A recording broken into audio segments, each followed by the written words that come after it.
London में आयोजित ideas for India conference 2025 के मंच से पाकिस्तान की आतंक नीति को वैश्विक मंच पर घेरते हुए तीखी प्रतिक्रिया दी है। ये बयान राज्यसभा सांसद और आम आदमी पार्टी के नेता राघव चड्ढा द्वारा दिया गया है, जिसका वीडियो उन्होंने अपने ऑफिशियल एक्स हैंडल पर शेयर किया।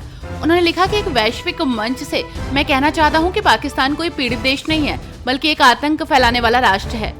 आइडियाज फॉर इंडिया कॉन्फ्रेंस 2025 में मैंने पाकिस्तान की दशकों पुरानी आतंक मशीनरी को बेनकाब किया। अंकिता भंडारी हत्याकांड में न्यायालय के निर्णय के बाद कांग्रेस ने वीआईपी की पहचान सार्वजनिक करने, दोषियों को फांसी की सजा देने के लिए सुप्रीम कोर्ट में अपील करने और स्वतंत्र न्यायिक जांच की मांग की है। कांग्रेस पार्टी का कहना है कि सरकार को कई गंभीर सवालों के जवाब देने होंगे और सच्चाई सामने आने पर वे संघर्ष जारी रखेंगे। डेनमार्क के कोपेनहेगन में भारतीय प्रवासियों को संबोधित करते हुए भाजपा सांसद रविशंकर प्रसाद ने कार्यक्रम स्थल के बाहर कुछ प्रदर्शनकारियों द्वारा लगाए गए भारत विरोधी नारों पर प्रतिक्रिया दी। उन्होंने कार्यक्रम में पाकिस्तानी व्यक्तियों की मौजूदगी पर आश्चर्य व्यक्त करते हुए कहा, मुझे यहाँ पाकिस्तानियों को नारे लगाते देखकर बहुत आश्चर्य हुआ। कांग्रेस नेता सलमान खुर्शीद ने भारत पाकिस्तान संघर्ष के बाद हुए सीज फायर पर स्पष्ट रूप से कहा कि पाकिस्तान को भारी नुकसान हुआ, जिसके कारण उसने सीज फायर का प्रस्ताव रखा। उन्होंने इस संबंध में तमाम दावों और अफवाहों को खारिज किया। खुर्शीद ने बताया कि भारत ने पाकिस्तान से संपर्क नहीं किया, बल्कि पाकिस्तान के डीजीएमओ ने तनाव कम करने के लिए भारतीय डीजीएमओ से संपर्क किया था। पंजाब के सभी 22 जिलों में आज सुरक्षा पहलुओं को ध्यान में रखते हुए मॉक ड्रिल होगी। सुरक्षा अधिकारियों ने ब्लैकआउट की भी घोषणा की है। ब्लैकआउट अलग अलग जिलों में अलग अलग समय पर होगा। अमृतसर में ब्लैकआउट 8 बजे से 8:30 बजे तक चलेगा। शाम 6 से 7 बजे के बीच प्रस्तावित मॉक ड्रिल में सिविल डिफेंस और पुलिस के कर्मचारी शामिल होंगे। पंजाब में विधायक रमन अरोड़ा की मुश्किलें बढ़ गई हैं। उनके करीबी महेश मखीजा ने भ्रष्टाचार के आरोपों के चलते अदालत में सरेंडर कर दिया है। विजिलेंस ने उसे गिरफ्तार कर लिया है। मखीजा पर विधायक के लिए प्रॉपर्टी डील करने और काले धन को सफेद करने का आरोप है। उसकी गिरफ्तारी से कई और नेताओं के नाम सामने आ सकते हैं।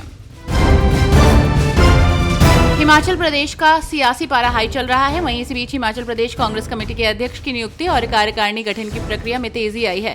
प्रदेश प्रभारी रजनी पाटिल और अजय माकन ने कार्यकर्ताओं से मुलाकात की, उनके सुझाव लिए। नेताओं ने कार्यकारिणी गठन में देरी पर चिंता जताई और जल्द नियुक्ति की मांग की, ताकि पार्टी को नुकसान से बचाया जा सके। हिमाचल प्रदेश के मुख्यमंत्री सुक्खू ने एक बार फिर एक सरकार पर आरोप लगाए हैं। मुख्यमंत्री सुक्खू ने केंद्र सरकार पर सेना से परामर्श किए बिना सीज फायर की घोषणा करने का आरोप लगाया है। उन्होंने कहा कि ये घोषणा इंदिरा गांधी के निर्णायक नेतृत्व के विपरीत है। उन्होंने राष्ट्रीय सुरक्षा से कभी समझौता नहीं किया। शिमला में जय हिंद सभा में बोलते हुए उन्होंने 1962, 1965, 1971 और कारगिल युद्ध के योद्धाओं को सम्मानित किया। भारतीय प्रवासियों से बातचीत करते हुए टीएमसी सांसद अभिषेक बैनर्जी ने कहा कि हम सभी अपना काम कर रहे हैं। सत्तारूढ़ पार्टी के साथ मेरे मतभेद हो सकते हैं, लेकिन मैं अपने राजनीतिक हित को अपने राष्ट्र हित से आगे नहीं आने दूंगा। मैं अपने राष्ट्र के सर्वोत्तम हित के लिए काम करता रहूंगा। मैं सत्तारूढ़ पार्टी से पूरी ताकत से लड़ने जा रहा हूं और मैं इस लड़ाई से 1 इंच भी पीछे नहीं हटूंगा, लेकिन मैं ऐसा कुछ भी नहीं करूंगा जो मेरे देश के हित के खिलाफ हो। कोई गलती ना करे। भाजपा सांसद तेजस्वी सूर्या ने कहा कि मारे गए पर्यटकों और मारे गए आतंकवादियों के जीवन के बीच कोई समानता नहीं हो सकती। पाकिस्तान से उत्पन्न होने वाले आतंकवाद के प्रकार में अंतर पिछले 4 से 5 दशकों में पाकिस्तानी सरकार की एक घोषित नीति है।